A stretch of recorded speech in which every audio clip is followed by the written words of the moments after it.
NASA was established on July 29, 1958. Ever since that day, NASA has been at the forefront of efforts to explore outer space, resulting in the Apollo missions to the Moon, the Skylab space station, and today's Space Shuttle. But behind the open face of NASA, there is a much more mysterious world. NASA has been linked to a wealth of high-level cover-ups, including claims that the Apollo moon landings of 1969 to 1972 were faked as a part of an effort to demonstrate military and technological superiority over the former Soviet Union. NASA's alleged role in hiding the truth about the controversial face on Mars, which many believe to be a carved structure created in the remote past by long-extinct indigenous Martians, and sensational comments from a NASA astronaut on the famous UFO crash at Roswell, New Mexico in the summer of 1947. My guest tonight, Nick Redfern, also reveals in his new book, The NASA Conspiracies, the truth behind the moon landings, censored photos, and the face on Mars, NASA's most guarded secrets concerning the U.S. government's interaction with ET and intelligent life. Welcome, Nick. Thanks for joining me and my listeners for the next hour. I'm looking forward to discussing your book. I've had the opportunity to read it. It's fascinating, and I think we have plenty to discuss. Well, I appreciate that, Hillary. Thanks, and thanks for having me on the show. So in preparing to write this book, I mean, you have been a writer, a lecturer, and a journalist. You write regularly for UFO, Fate, 14 Times, and Paranormal magazines. You've been on numerous documentaries on the History Channel and Sci-Fi Channel. And so have you always been fascinated by this topic, these different mysteries, if you will, throughout your entire life? Or how did you actually get involved into this? Yeah, I guess I have in some respects. What happened when I was about 6 years old, my parents took me to Scotland for a week's holiday, and we spent a day at Loch Ness. And my dad told me this story about the Loch Ness Monster. And, of course, you know, when you're that sort of age and you hear a story about a monster in the loch, you kind of equate it as along the lines of, you know, stories about monsters in the wardrobe or under the bed, you know, that sort of thing. But, you know, I never forgot that trip to Loch Ness. And even though, you know, as I said, I was only about 6 at the time, I still have a couple of fragmentary memories of my dad telling me the story as we stood on the shore of the loch, and, you know, he related to me the legend of the Loch Ness Monster. And as I got older, sort of into my teens and whatever, I began reading more on the subject of things like the Loch Ness Monster and Bigfoot, and from there, you know, it kind of developed into UFOs and other sort of strange phenomena as well. And, you know, I continued pretty much just reading at that point. But then when I finished school, I began working on a rock music magazine back in England for a couple of years called Zero. And then sort of moved into mainstream journalism. I still do a lot of music-related stuff and regular journalism now, you know, nothing to do with paranormal stuff at all. But the background in journalism that I sort of learned on the magazine, one day I just thought, well, you know, I've got all these interests in different strange phenomena, and I've got the background in journalism. Why not try and combine the two and, you know, use investigative journalistic techniques to investigate and write about things that, for the most part, mainstream journalism didn't touch, if you like. So that's sort of what kicked me off on it, really, I suppose. So now in this book, you talk a lot about the realities that NASA basically has discovered, that we are, in fact, being visited by other beings from other worlds, and we've been visited for quite a long time. And so you talk about a cover-up that they have, that they know this, that they're not exposing this. And so I'd like to jump right into what you really believe is going on. You know, people can read your book, of course, but I mean, did NASA start out as a cover-up for this, or is it something that happened because of where they were going to do scientific exploration? Yeah. Well, I definitely think it was the latter. I think what happened basically was that, you know, when you have an organization like NASA, which inevitably is at the forefront in the United States of outer space-based research, you know, inevitably you're going to cross paths with anomalies. You know, it's all but certain. And, you know, the thing I would stress is that for the most part, NASA's work, you know, does revolve around conventional space exploration. And I'm pretty sure that the overwhelming vast majority, a good probably 95, 96% of everybody in NASA, maybe even more, knows nothing about, the deeper, darker things they've been involved in. I think that's how secrets get kept, is because access is actually restricted to a very small body of people. It's kind of like, the analogy I draw is that if you join the CIA, you're not automatically briefed on what happened at Roswell. You're just told what you need to do to get your work completed, and that's how secrets are kept. And I think that applies to NASA as well. I think most people there have no more inkling of what's going on than the average member of the public when it comes to UFOs, but there does seem to be evidence of a small body within NASA that does know. But I think you're quite right what you said, Hillary, that, this wasn't an intentional cover-up. I think it was more by default that the further NASA began to explore things and dig into things, they stumbled across UFO-related phenomena, and then it was sort of problematic or perceived as being problematic, and they didn't know how to handle it. And that's when some of these cover-ups and obfuscation began, if you like.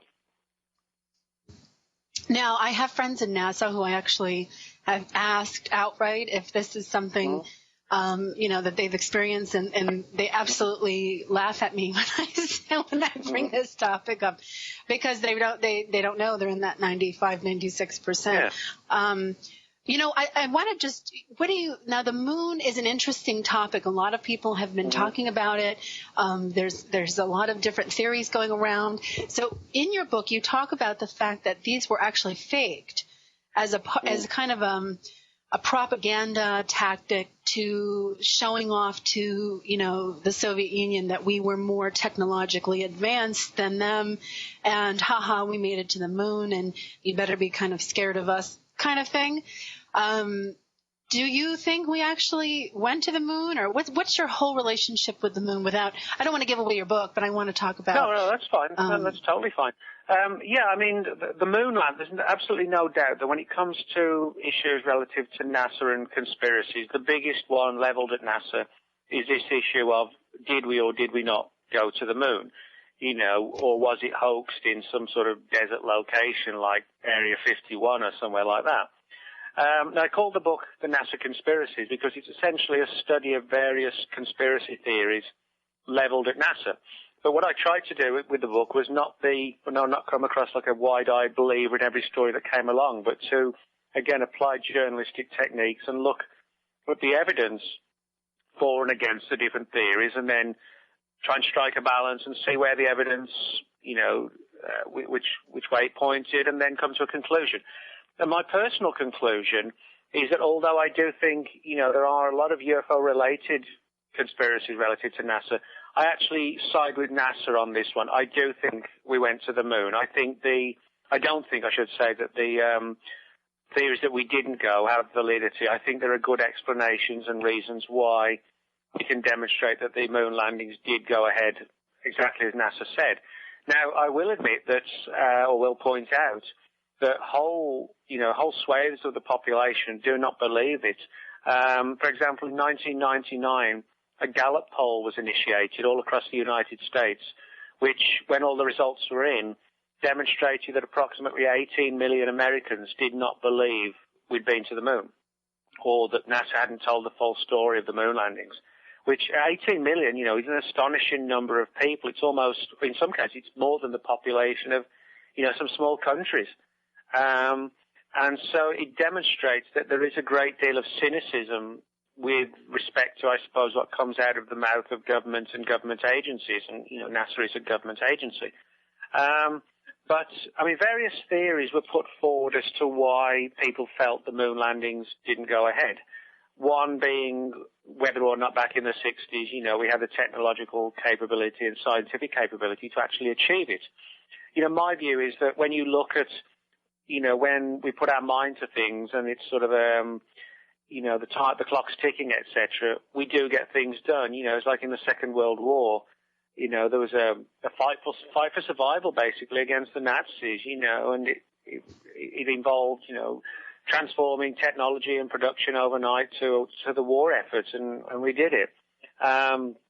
One of the big issues that's been raised with the moon landings, is the the issue, it's a famous angle where people talk about on some of the film footage. It seems to be the case that when the astronauts are planting the American flag, it seems to wave and shake as if it's sort of blown by a gust of wind. Now, the moon itself is obviously it's a dead world. There's no atmosphere, and essentially in a world where there's no atmosphere, what you basically have, there's no wind. It's just like a sterile, literally dead environment. So in a vacuum, a vacuum does not allow for any sort of air or motion, etc., in the wind or anything like that at all.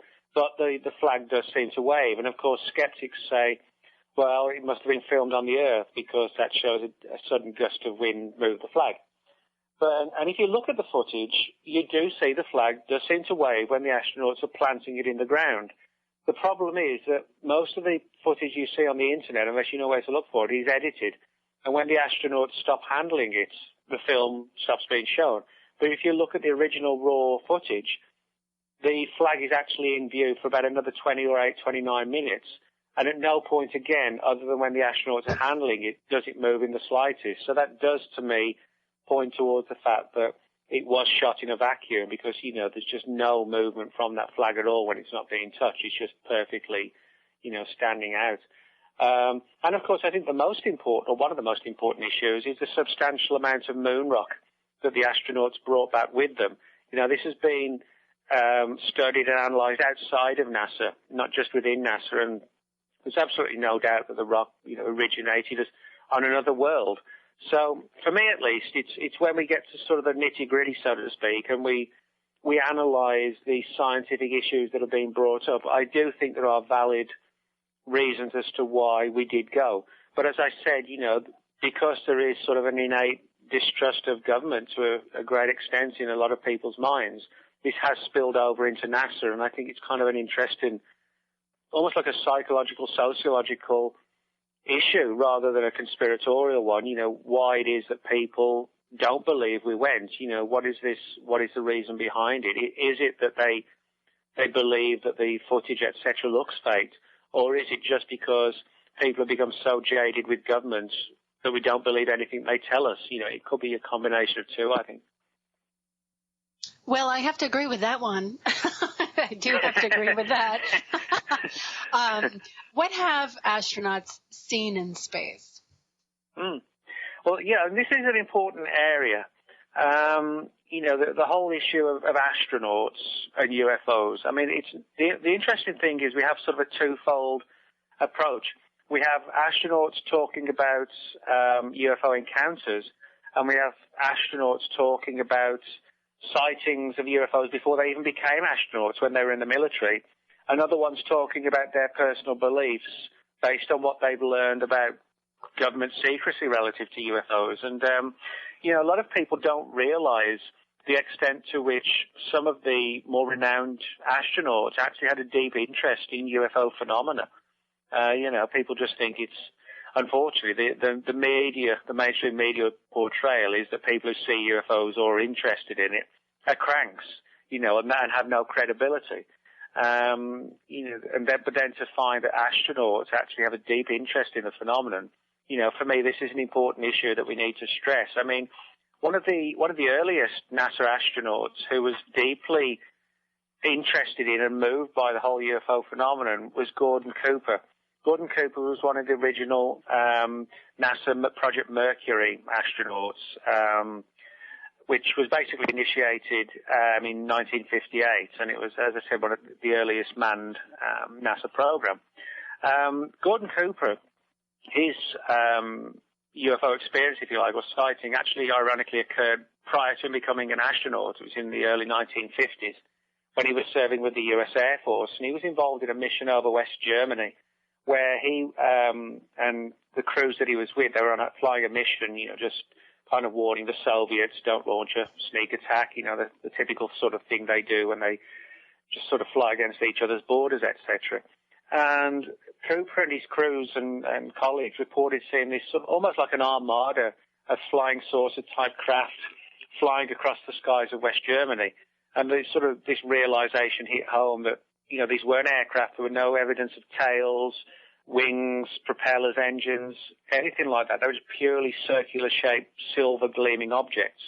And this actually went on over the course of several days, and at the end of it, everybody was told, sorry, but you all made a mistake. You mistakenly saw high-flying seed pods, which has got to be the strangest explanation, I think, that the Air Force has ever come up with.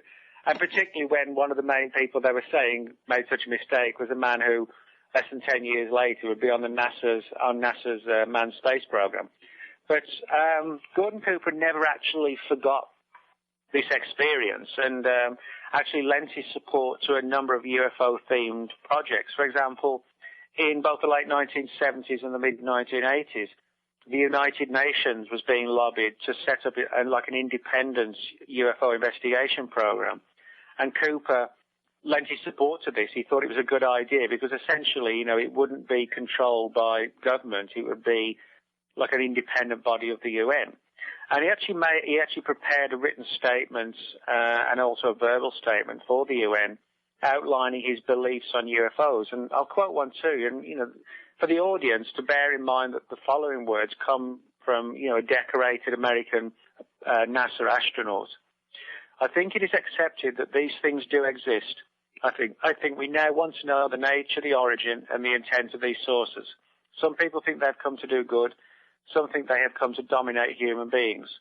From my association with aircraft and spacecraft, I think I have a pretty good idea of what everyone on this planet has and their performance capabilities. And I'm sure some of the UFOs, at least, are not from anywhere on Earth. I believe that these extraterrestrial vehicles and their crews are visiting this planet from other planets, which are a little more technically advanced than we are here on Earth.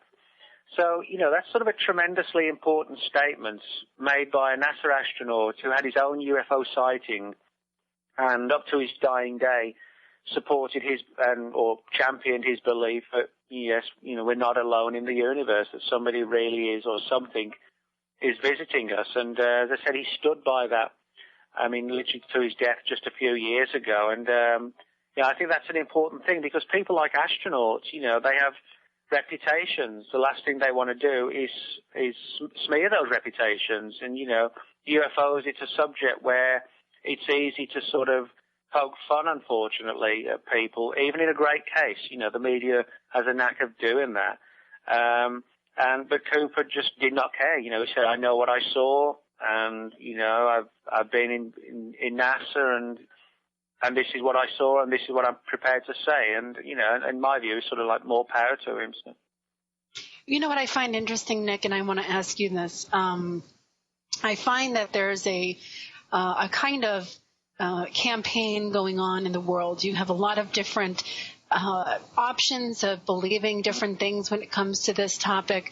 And some people have suggested that there is a real effort to spin a very negative feeling towards this. Now, if you imagine that these real star beings, these real ETs are coming to this planet and they're much more technologically advanced than we are, and they have the ability to travel, which we still do not, supposedly.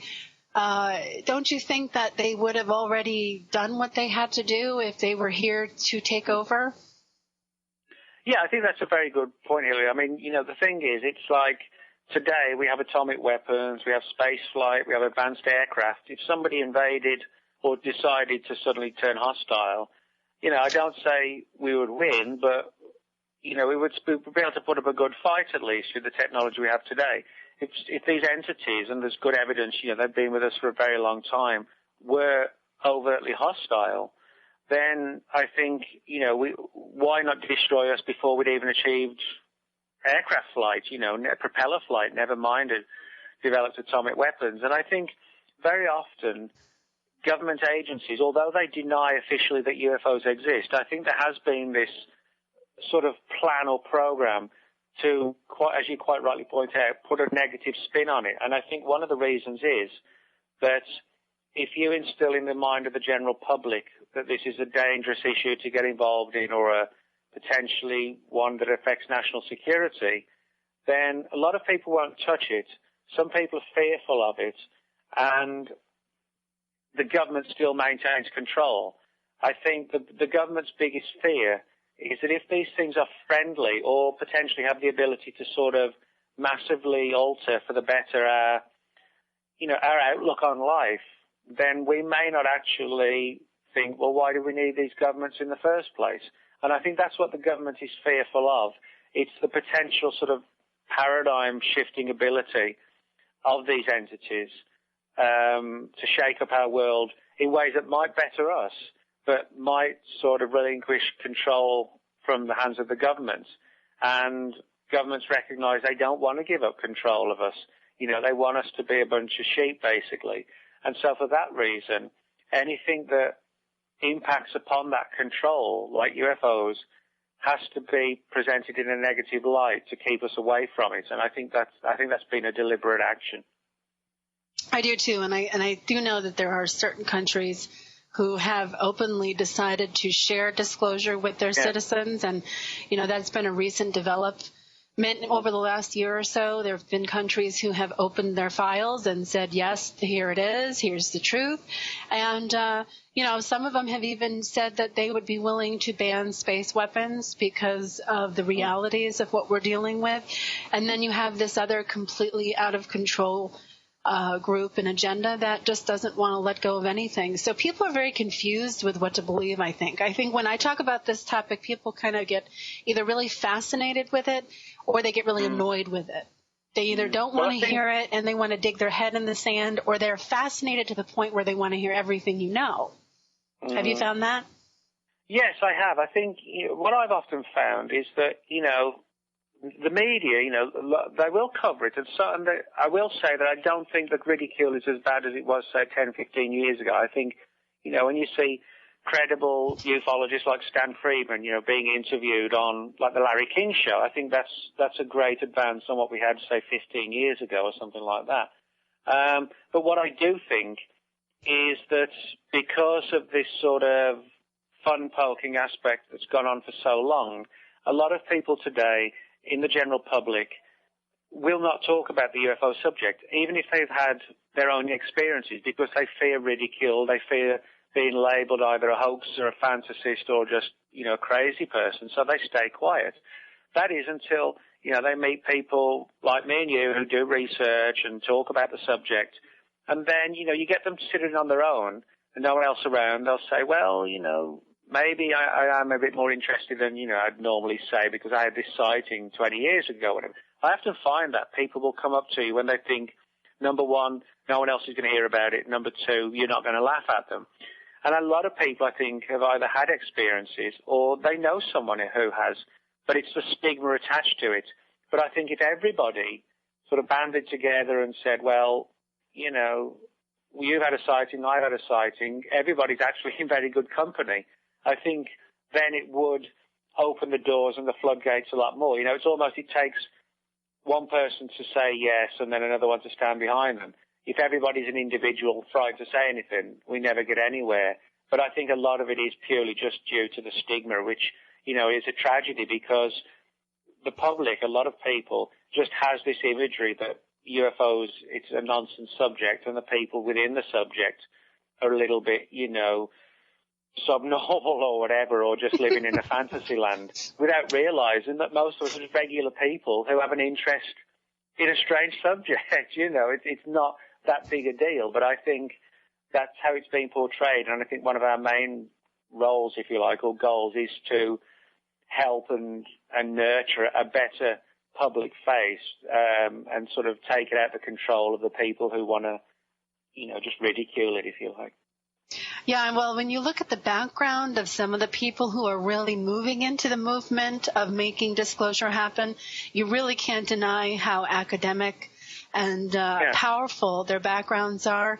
I was just reading Dr. Carol Rosen's new treaty that she's trying to have signed by presidents different countries around the world of banning space weapons and bringing peace to space, and I was just blown away by the people who have backed her project. Edgar Mitchell's on there. There's a couple other really high-level people on there, and these are not just, one-time authors or people who just sit outside in their backyard trying to stand up and do something. These are really powerful people who have big connections who are doing this. Is it true that NASA is working with the Vatican to prepare the general public for an announcement that UFOs are real? I mean, they've made the announcement already, but do you feel that, they're kind of moving into embracing this as reality slowly? Yeah, this is an interesting area. I mean, a lot of people have said over the decades even that, well, the truth's coming, and, we haven't had that ultimate planetary-wide disclosure. Although, there have been rumors that it was going to take place, and then the idea was shelved because there were concerns about how the public might react, to, the news that we're not alone, et cetera, et cetera. So, we have to treat with caution these claims about the Vatican, but that doesn't take away the very fact that they're extremely interesting. Namely that in the more recent years, in the last 10 years or so, the Vatican has become more and more open and vocal on and taking a positive approach to the idea that, number one, alien life does exist in the universe, and number two, that UFOs are a reality and may be connected to this alien life. For example, a lot of people don't realize also that the Vatican for centuries has had a deep interest in astronomy, astrobiology, and the world of outer space. They actually have their own observatory, a highly advanced astronomical observatory. And I'll give you another example. In 2008, the Vatican made a statement saying that it was perfectly acceptable and quite in line with their teachings to believe in the existence of aliens, and that it didn't impact adversely on the Catholic Church. The Vatican also has an in-house journal. It's called L'Osservatore Romano. And also in 2008, in May, they actually published an article in the magazine titled Aliens Are My Brother, which, you can't really get much closer to, pointing a finger than that. And of course, we're actually seeing now more and more of a development and a working relationship between the Vatican and NASA. For example, in November 2009, NASA prepared a press release, which in part, I'll quote for you, reads as follows. This was November 2009. This past week in Rome, as part of the International Year of Astronomy, the Pontifical Academy of Sciences hosted a study week on astrobiology. Their discussion ranges from what it would mean to the Church if alien life were found to whether or not science needs religion. So in other words, we see NASA promoting information and data that the Vatican is discussing on alien life and what the implications would be for the human race if it were found and an announcement was made that it had been found. And of course, one of the important things I point out is that the Vatican, possibly more than, very other few organizations around the world, whether religious bodies or government bodies, speaks to a tremendous number of people. When, for example, say, President Obama speaks, a small percent, maybe 20-30% of the population watches, a nightly speech or something like that. It's probably not actually that many. When the Vatican Church speaks, we're talking millions of people who follow the Catholic religion sit up and listen. And so, in other words, if you want to prepare people for the notion that UFOs exist and aliens exist, the very people you would want to get on board to make that announcement or start subtly spreading the word would be those people who are speaking to a lot of people. And for the most part, that is religious bodies of, different orders and belief systems. But it still comes down to people who can, influence and talk to a lot of the population, shall we say. Yeah, well, I want to mention also that, on January 23rd, 2011, we had a World Business Leaders meeting in Saudi Arabia, and part of their conference was actually discussing UFOs and ETs and the impact on global economies. And then we also had in February of 2011, the Nation of Islam's Savior's Day 2011 convention in Chicago in the United States disclose the realities of UFOs as well. And what it seems to me is that there is this kind of beginning state of disclosure to larger, more influential groups, religions, economy. How is it going to affect our world of business? How is it going to affect our economy? How are we going to maintain control? How are we going to let it trickle down? Because it seems to me the masses would be the last to know. The masses will be kind of brainwashed, if you will, through, Hollywood, which is coming out with an extraordinary amount of UFO-related movies this year in the United States that really set a tone of us versus them. They're not nice. They're here to take over. And so I'm just curious, because to me, when I look at this and when I research it and when I talk to other people about it, other authors, other researchers, it's very interesting to me that they're starting to do this in a way that is on almost like a planned, coordinated effort to bring disclosure. It's just not happening the way the most of the masses want. The masses want us to say, wake up and see on the front page of, the New York Times, they're real, says Barack Obama or some major figure, so that we can all say, see, yes, now everybody knows.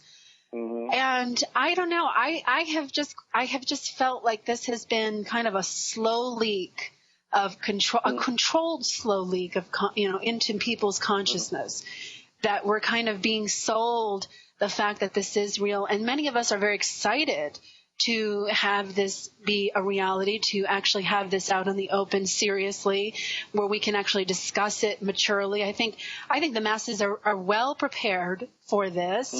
I think they're well mature enough to understand the impacts of this. I just think that, what's happening here is the select few that control this planet in the sense of a military-industrial complex, making sure the economies stay, making a lot of money for certain people.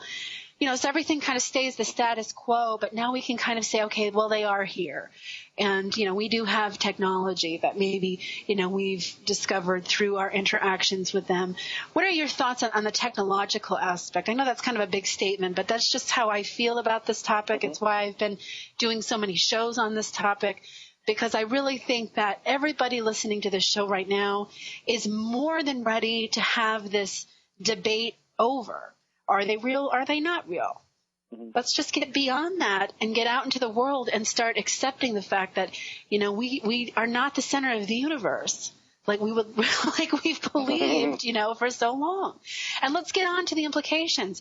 And so I'm watching, the Vatican, the Royal Society, the Nation of Islam. I'm watching, the big business conferences around the world in very rich places and pulling in this information. And I just think that's very telling. Don't you?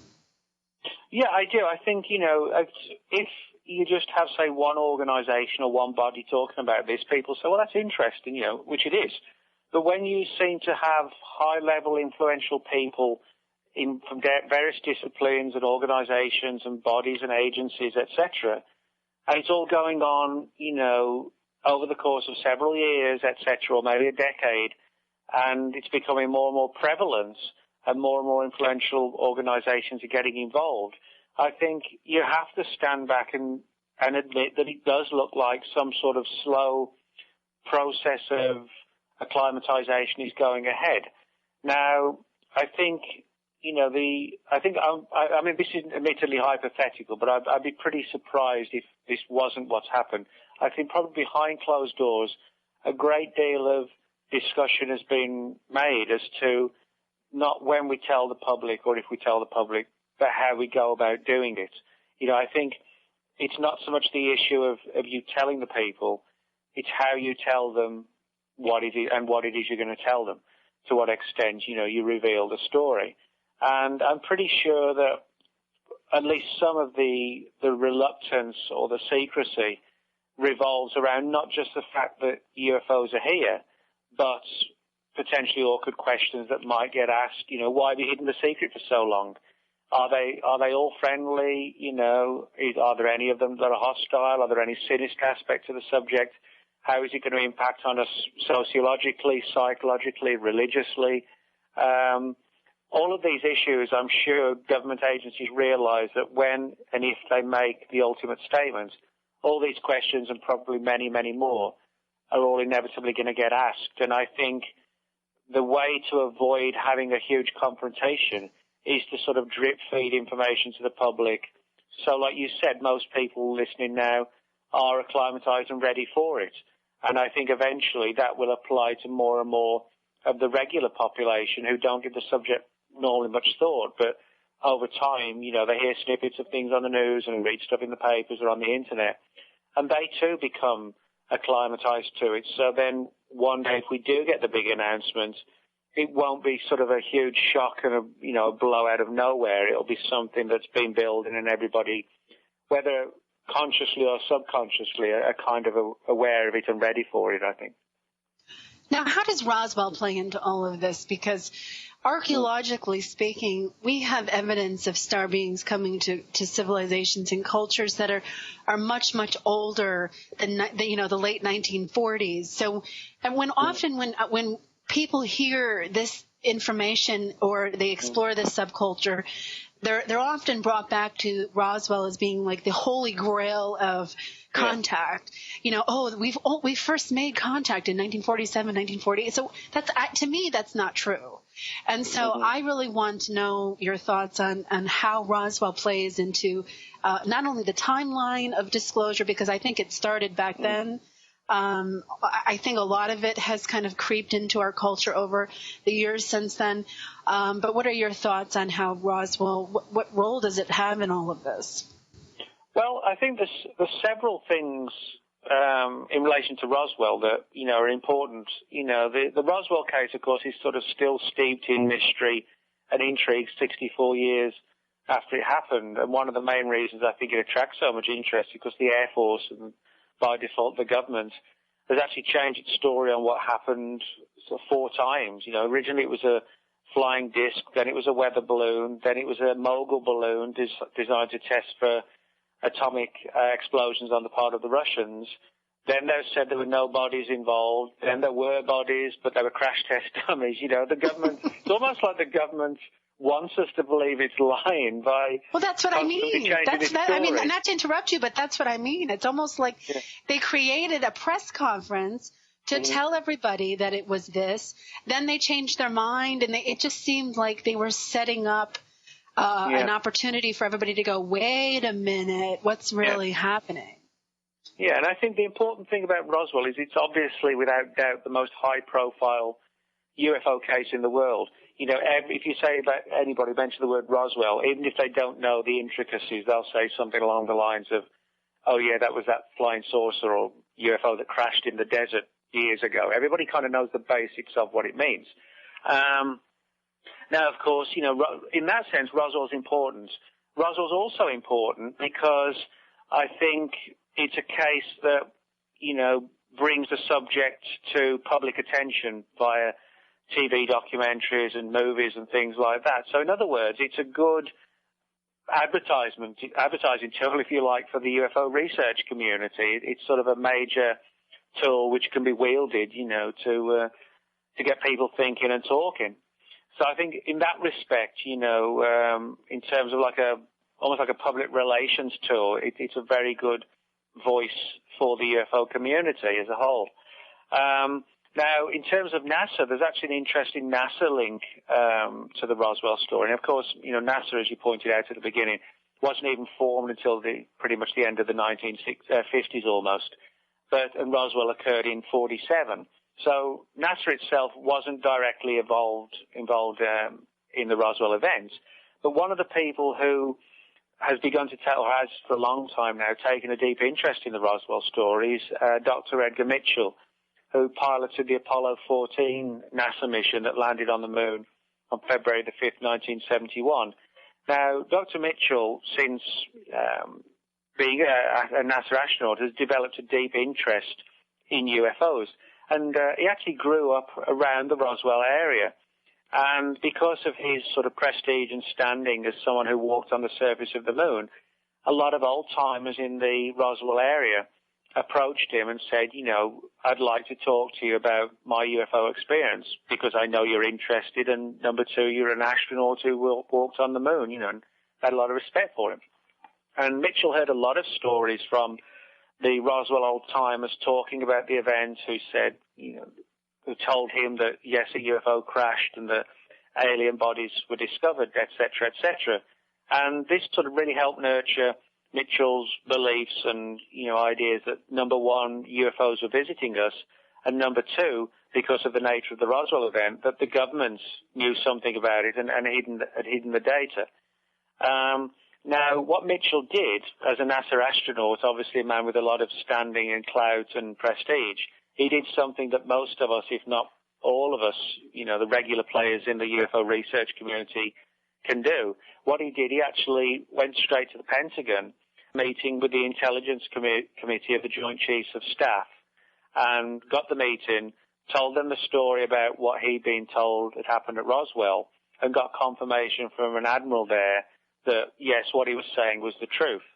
Now, the weird thing, and to me kind of the sinister thing, is that although the mainstream media gave brief attention to this, they didn't do what they should have done, and that is to sort of set like a crack team of journalists on this story to deeply interview Mitchell, to find out who it was within the Pentagon and the Joint Chiefs of Staff and the Intelligence Committee that he spoke with, and then track down the Admiral and put him on the spot and say, how do you know that this, the story about the Roswell event is true?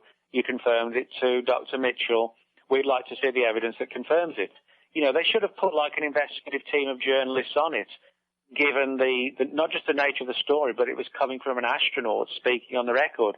And yet the media kind of portrayed it almost in a joking sense. It was kind of like, and now something for the final few minutes of the news, something for all you X-Files fans. That's how it wasn't treated as a regular investigative news story. It was treated as a bit of intrigue and fun to lighten up, the dull days and the dark days talking about the Middle East or whatever. And, I often wonder if this is evidence that the mainstream media, at times at least, has worked in collusion with the government and has fallen under the influence of government when it comes to not sort of delving into certain issues and areas that are seen as being off limits, even to the media. But I think, the mere fact that somebody like Edgar Mitchell was able to open these doors and has spoken out on the record about his knowledge of Roswell, that to me, that's a profound thing that we need to talk about and that people should realize, I think. I do agree with that. Now, in 1983, the NASA Dutch infrared imaging satellite captured an image of what some call Planet X now.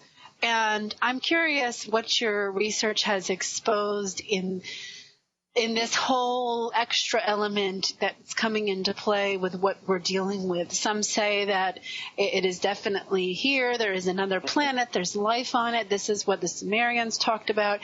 There's ancient records to having this phenomena happen every certain amount of years, that the Mayan calendar is related to the return of this planet and the environmental effects according to the interaction of the planet orbits. What are your thoughts on this?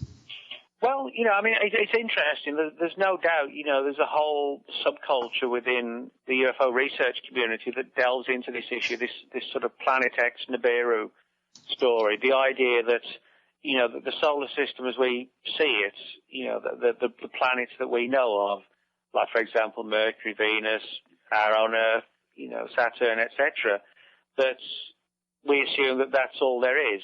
The Planet X Nibiru theory is that there is another planet that has a tremendously huge orbit, and that only because of it's such a huge orbit, that it orbits our sun, but it has such a huge orbit that it only crosses paths with the inner worlds. Very, very few and far between occasions. We could be talking thousands and thousands and tens of thousands of years. We just don't know. The theory is intriguing, but ultimately, so far at least, it's not necessarily proven viable beyond, just going through the theoretical stage. I mean, one of the interesting things is you point out that people have tied it in with the Mayan calendar and, the whole 2012 thing. Is there going to be some sort of planetary disaster in December 2012 where, this planet will by that time be visible and in our solar system again, and that possibly its gravitational pull, if it gets close to the Earth, could, sort of wreak havoc and just, catastrophic destruction. I think it's an interesting theory. The only downside, if you like, I think, is that, if we're talking about an event that's, December 2012 is not far away. When all the 2012 stuff started, people think, oh, that's decades away. It's a little more than 18 months away now. It's not far at all.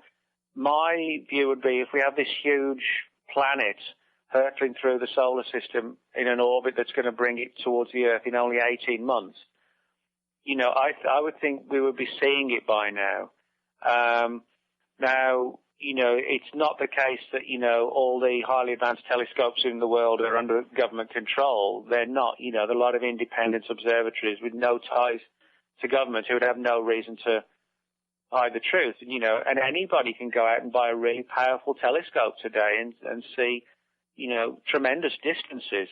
But we're not seeing, an anomaly, a planet-sized anomaly in the telescopes right now coming this way. Now, to me, that is one of the things that even if there are bodies orbiting our solar system, that occasionally, we hardly ever see, like Halley's Comet. That only comes back every 76 years. And it's not like it flies in a straight line and then turns round. It's because its orbit is so huge, it only impacts upon, eyesight, if you like, every 76 years. So it's not implausible that there are other large objects out there that, maybe they have orbits that only bring them back every hundreds of years. So I don't rule out the possibility that, foreign objects could be seen occasionally and could impact upon our world and greatly adversely affect it.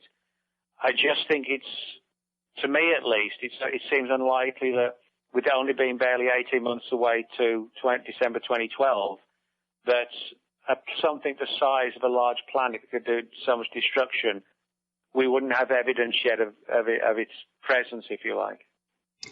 Something I know I wanted to touch base on before we come to the end of the hour is the face on Mars. And you write quite a bit of information about the supposed cover-up of that particular image. And why don't we talk a little bit about that now and kind of switch gears, because I just think it's real. You really do deliver quite a case for what's happening with that. So why don't you start where you want? Because you can go anywhere. Okay. You said we've got 10 minutes left. Well, we have roughly okay, 5. I'll try and get to the point then. The face on Mars, I'm sure a lot of your listeners, will have heard of the face on Mars. It's this sort of huge face-like structure that stares upwards from the surface of the planet Mars in an area of the planet called Cydonia, which is about 10 degrees north of the Martian equator. And it was first photographed in July 1976 by NASA's Viking 1 space probe. Now, NASA itself publicly doesn't avoid talking about the face on Mars, but their public view, which may not be their private view, their public view, they kind of liken it to people seeing images of faces in clouds. They say that when the light and the shadows fall at the right time and the right angle on this huge mesa on Mars, it looks like a face. That's their public view on it. However, if you closely analyze all the available footage, photographs, and read all the available data and analysis that's been done by the Face on Mars research community, which is quite an extensive and large community, it's left me in very little doubt, if indeed any, that this is not I should say that this is a carved structure. Now, the big question is who created it and when. It looks clearly very much like a large face. Most proponents of the idea that that's exactly what it is conclude that it probably is carved out of a very natural, huge mesa. In other words, what we're seeing is like massive mega-scale reformation of a natural outcrop, a mesa, but carved to look like a huge face, if you like. Now, of course, the technology that would have to be involved would be tremendous. And many of the Face on Mars research community believe that the face would clearly have to have been built by a society highly advanced. The big question is, what happens to that technology and what happens to that society? Mars does have an atmosphere, and there is evidence of a tremendous amount of frozen water at both its north and south poles in the form of ice. So in other words, when you have a degree of atmosphere and you have water, then potentially you have life. And there are a number of other photographs that NASA have sent back that almost seem to show like plant-like structures even on Mars. Very strange looking, almost like bushes and shrubs. And so this has led to the idea that at some point in its distant past, Mars may have had even more life than now. It could have been teeming with life even. And I think, this is an important issue because a lot of the face on Mars researchers think that if the face is genuine, which, nearly all of them do, and as I do, the face was probably carved a very long time ago. We could be talking 100,000 years ago, 200,000 years ago. And if that's the case, clearly something dramatic and catastrophic must have happened to where Mars's population, its society, the landscape, the oceans, etc. Something must have happened to massively degrade all that, whether people speculated like a comet strike, a massive meteorite, possibly, they did it to themselves, who knows. But, the idea would be if there was a turbulent upheaval on the planet, the things that would possibly survive and still be seen 50 to 100,000 years later would be the more sturdy, solid constructions.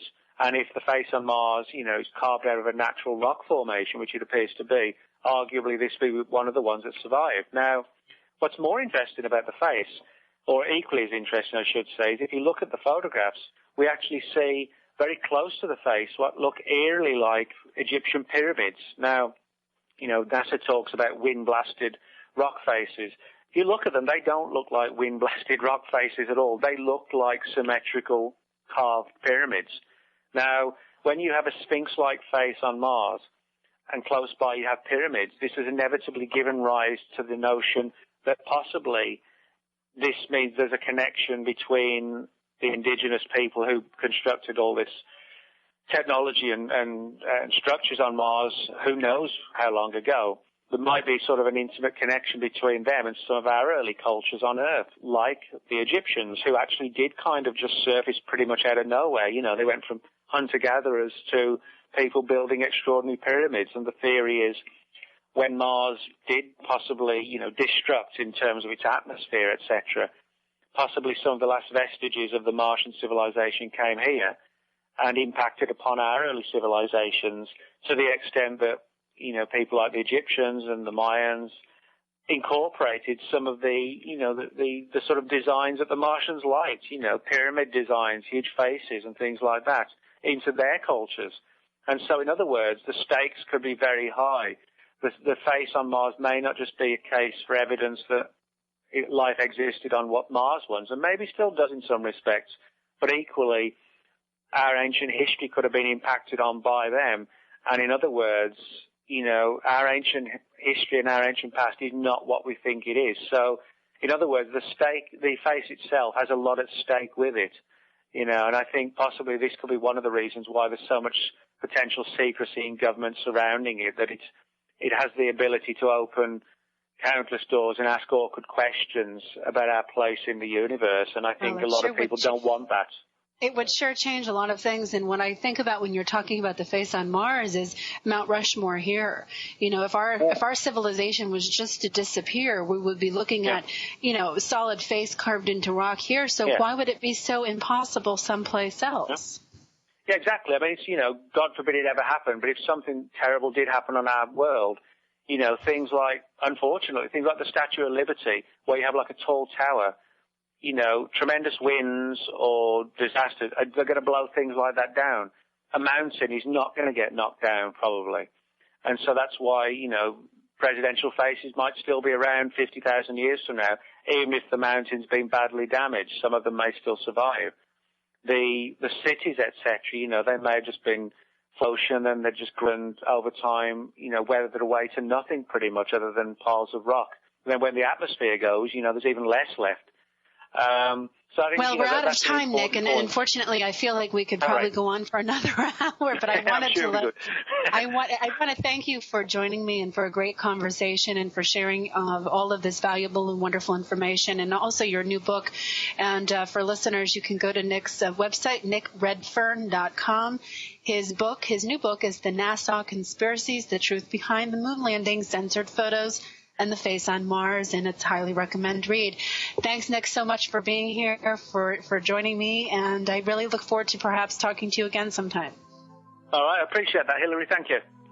And to everybody listening, until next time, live well and authentically. I'll see you soon.